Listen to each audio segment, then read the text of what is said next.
What's up, guys? Welcome back to Veteran Aquatics. My name is Dylan, and today we're going to talk about how I'm preparing to move my fish room and what I've done with my tanks. So make sure you stay tuned because you're really going to want to see what this tank looks like now.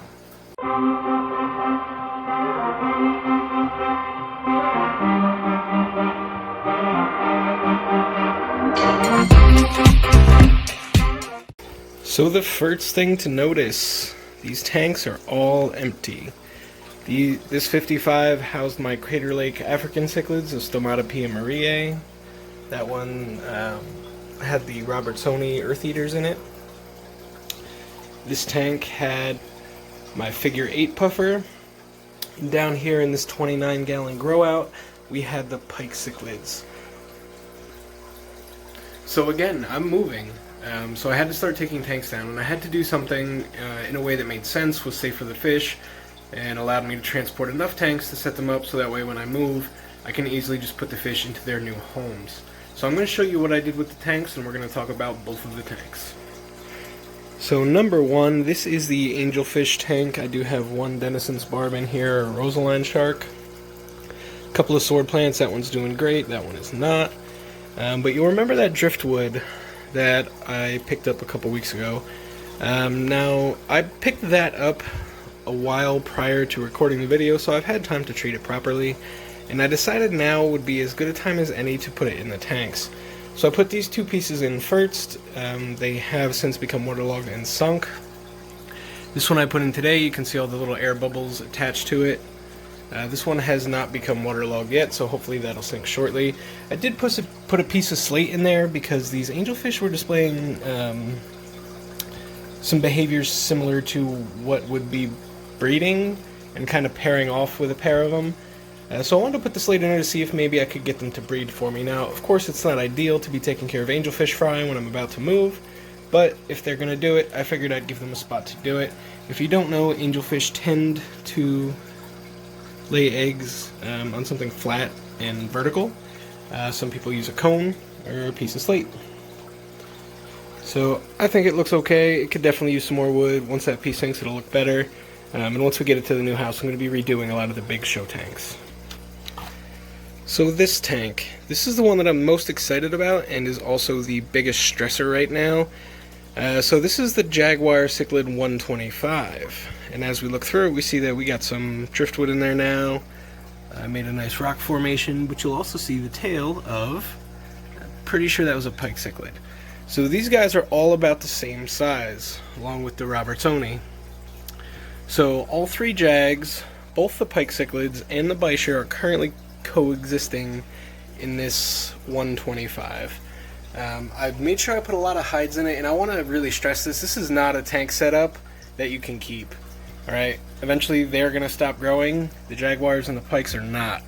And the jaguars and the pikes, when they get a little bigger, are going to become very nasty fish. The only reason this works is because they're all still juveniles, and because I put in a ton of places to hide. Now that said, they've been together for a couple of days. I've been watching very closely to make sure there was no aggression, and currently nobody's getting beat up. But a couple of things I did notice. So you'll see that jag is very, very, very colored up. I've noticed since putting the fish together a couple of different things that I found really interesting. So one, the fish don't hide nearly as much. There's a ton more hiding spots, but they're not hiding like they usually do. There's my bichar. I've also noticed that everybody has colored up. So it's hard to see it until they hit the light, but even with the Jaguar cichlid, the camera doesn't do these poor fish justice, but they're gorgeous.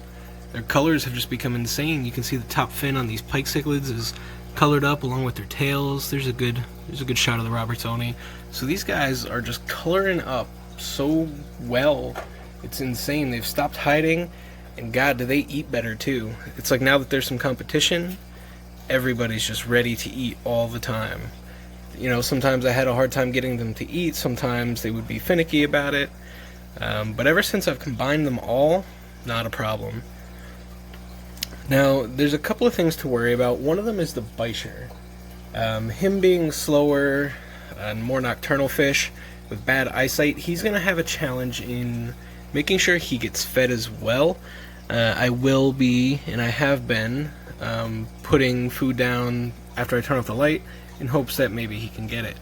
But these are the rocks that I collected that day as well.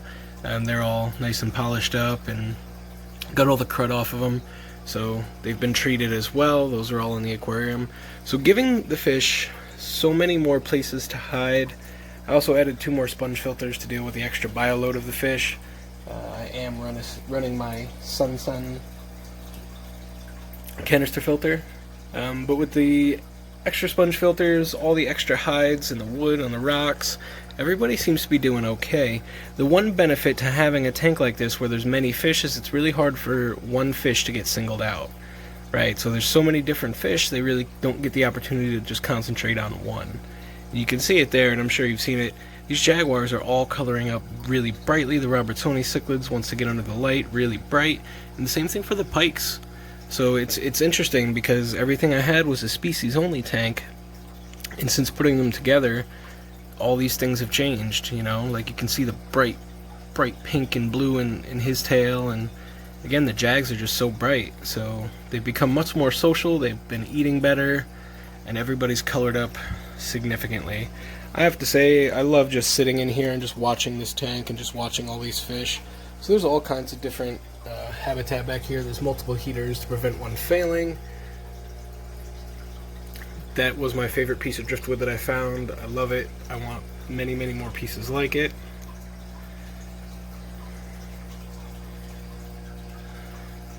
And again, all the rocks. That's an entire 5-gallon bucket full of rocks, by the way. And it didn't really amount to what I wanted it to amount to. So I'm going to be going out and collecting some more rocks and hopefully finding some more driftwood as well so I can get that treated and get ready for the new house. I do have a 220-gallon tank that's going to need to be scaped, and historically most of my tanks have been fairly boring, so I definitely want to do it right this time. I want all the tanks to look nice. This is kind of just a cobbled together, thrown together thing, but I will get this natural rock and woodscape going for cichlids. And I just think, you know, even having community tanks, I clearly can't leave these fish together, but just having this community tank really shows me the difference. Not everybody's looking to breed fish, a lot of people just like to look at them.